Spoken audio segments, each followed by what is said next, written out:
우리 아이 첫 어린이집, 유치원 어떤 기준으로 선택해야 할까요? 국공립, 사립, 병설, 민간, 가정 등 종류가 너무 많은데 정확히 어떤 차이가 있는 건가요?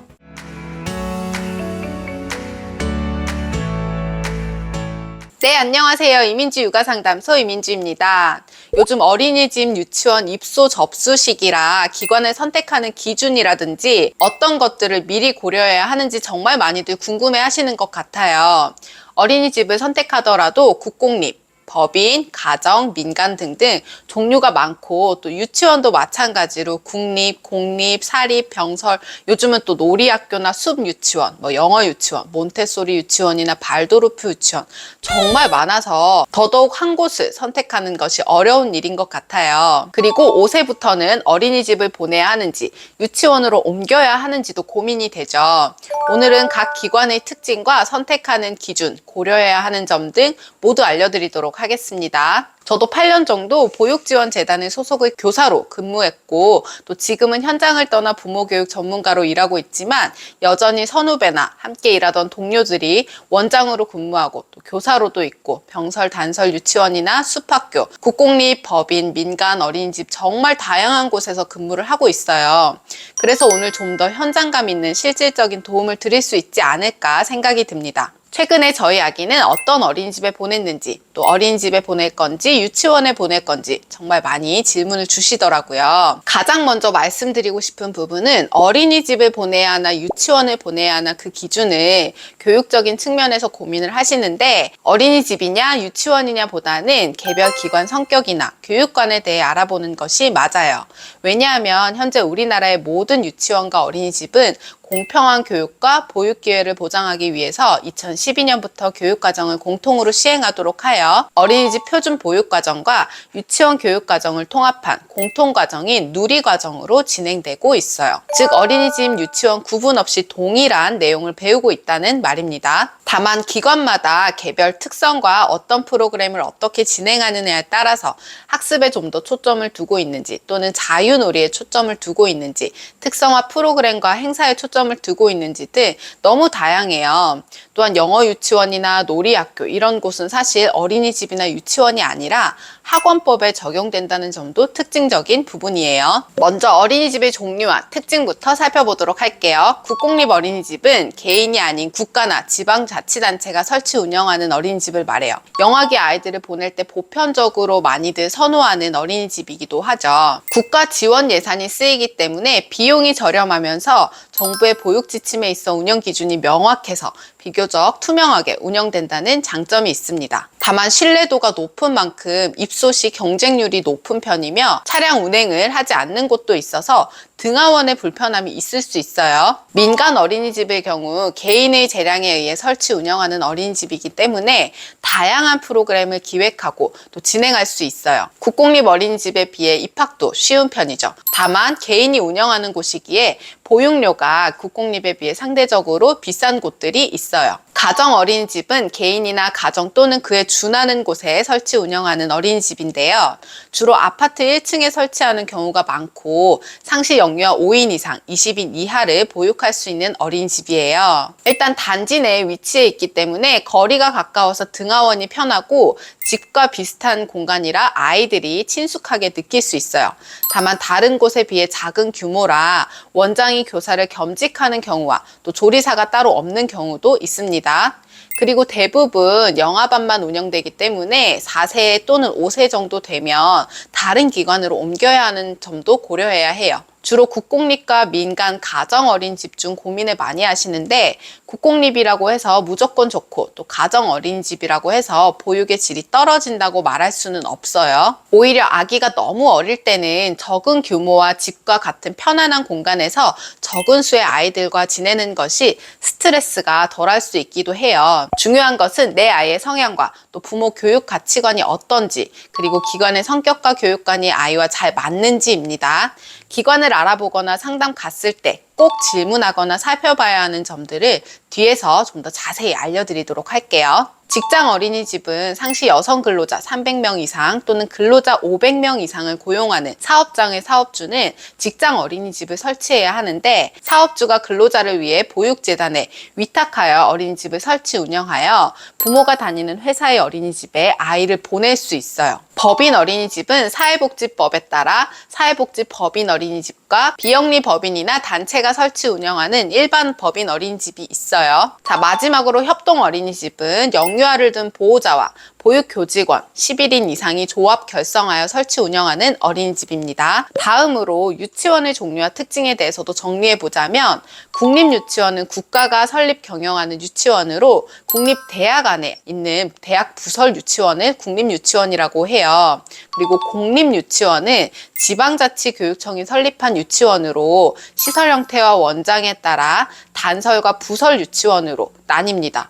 그리고 병설 유치원은 초등학교 내에 설립된 유치원을 말하고 초등학교 교장이 원장을 겸임합니다. 단설 유치원의 경우 독립된 부지나 시설에서 운영하며 초등학교와 같이 운영하는 것이 아니기 때문에 유아교육을 전공한 교육 공무원이 원장을 맡는다고 해요.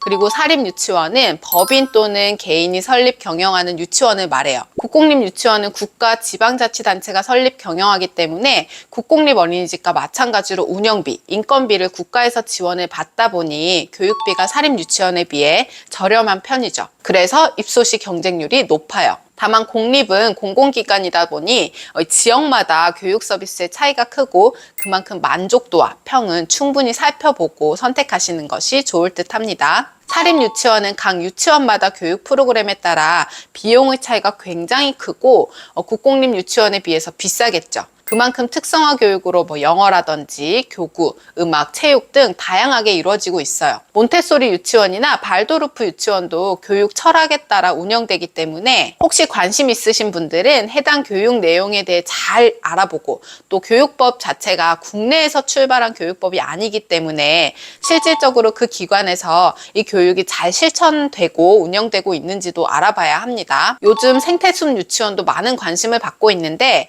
계절이나 날씨에 상관없이 숲을 교육 과정에 활용하며 날마다 숲에서 생활하고 놀이하고 또 자연의 모든 것들을 놀잇감이 되는 교육을 실천합니다. 대부분 산이 있는 곳에 위치하고 교육 프로그램이 산을 누비며 뛰어놀고 또 텃밭을 가꾸고 곤충을 관찰하는 등 구조적으로 진행되는 인지교육보다는 놀이를 통한 학습을 중요하게 생각해요. 영어 유치원은 영어 교육에 초점을 두고 영어 교사 또는 원어민 교사가 아이와 함께 생활하면서 자연스럽게 영어를 노출하여 영어 습득이 가능하도록 합니다. 영어 유치원이라는 명칭을 사용하지만 어학원으로 분류되어 교육비 지원을 받을 수 없기 때문에 일반 유치원 대비 고가의 학비를 필요로 합니다. 영어 유치원도 수업 성격에 따라서 놀이식 영어 유치원이 있고 또 학습식 영어 유치원으로 나뉘기도 해요. 마지막으로 요즘 많은 관심을 갖는 놀이학교는 영어 유치원과 마찬가지로 학원으로 분류되며 차별화된 프로그램을 적용하거나 다른 기관에서 접할 수 없는 경험들을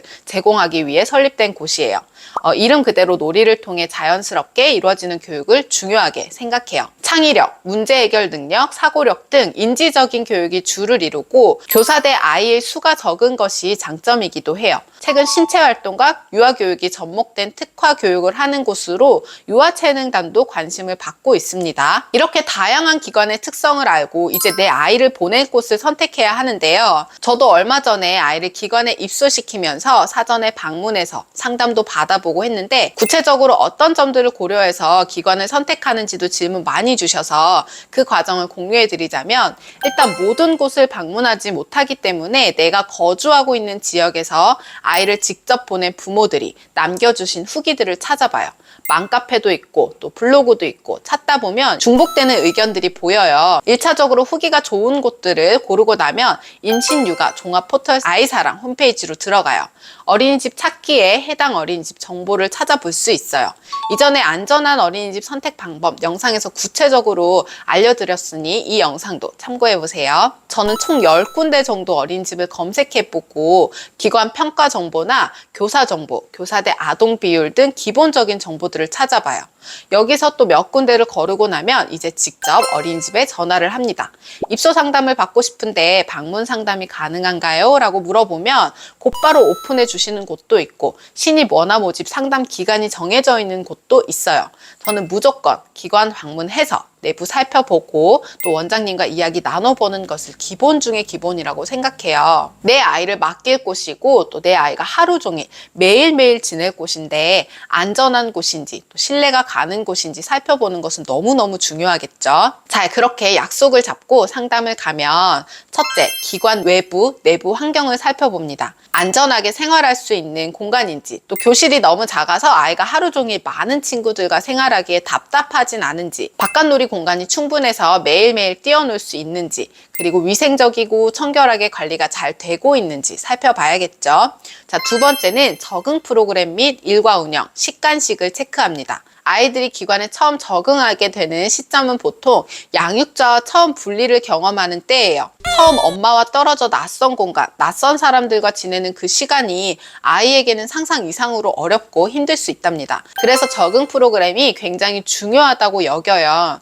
직접 기관에 방문해서 상담을 받아보니 생각보다 이 적응 프로그램이 잘 이루어지지 않는 곳들이 많더라고요. 심지어 아이를 위해 적응 프로그램을 진행하지 않는다고 이야기하는 곳도 있었어요.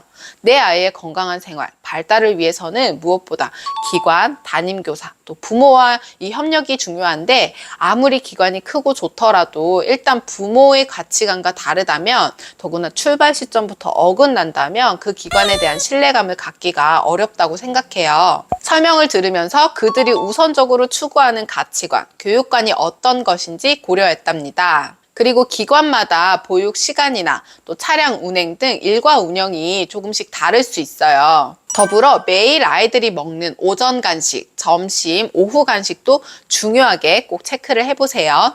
자, 세 번째는 보육 교육 프로그램입니다. 누리과정을 기본으로 보육 교육이 이루어지지만 앞서 설명드렸듯이 기관마다 추구하는 교육관이 조금씩 달라요. 어떤 곳은 놀이를 매우 중요하게 다루어 놀이 중심 교육이 잘 이루어지는 곳도 있고 또 어떤 곳은 학습적인 부분이 더 강조되는 곳들도 있어요.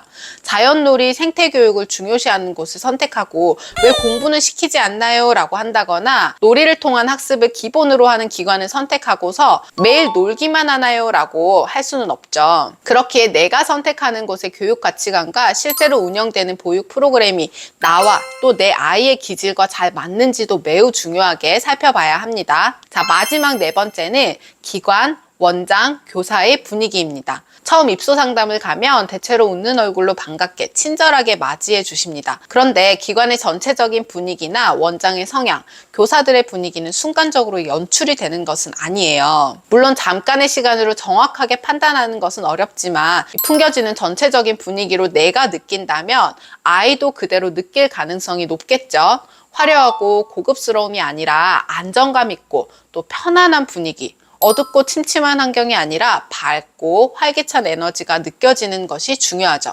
잠깐 창문 너머로 보이는 아이들의 생활하는 모습이나 또 교사가 아이를 바라보는 표정, 말투를 최대한 관찰하려고 노력해요. 신기하게도 총 8군데 후기가 좋은 곳들만 골라서 또 직접 상담을 다녀왔는데 그 중에 3군데는 들어가자마자 또는 원장님과 이야기를 나누면서 여기는 정말 절대로 보내고 싶지 않은데 라는 느낌이 들었어요.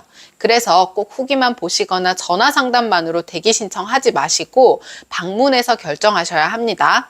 자, 이렇게 오늘은 어린이집 유치원 유형과 특징, 또 기관 입소 전에 꼭 체크해야 하는 부분까지 알려드렸는데요. 아무리 좋은 철학과 교육 과정을 가지고 있더라도 우리 아이에게 맞지 않는다면 무용지물이죠. 내 아이가 매일 즐겁고 안전하게 생활해야 하는 곳이니 신중하게 선택하시고 또 아이가 잘 적응할 수 있도록 도와주시기를 당부드립니다. 오늘 영상도 도움되셨다면 구독과 좋아요, 알림 설정까지 잊지 마시고 저는 다음 주에 또 만나요. 안녕.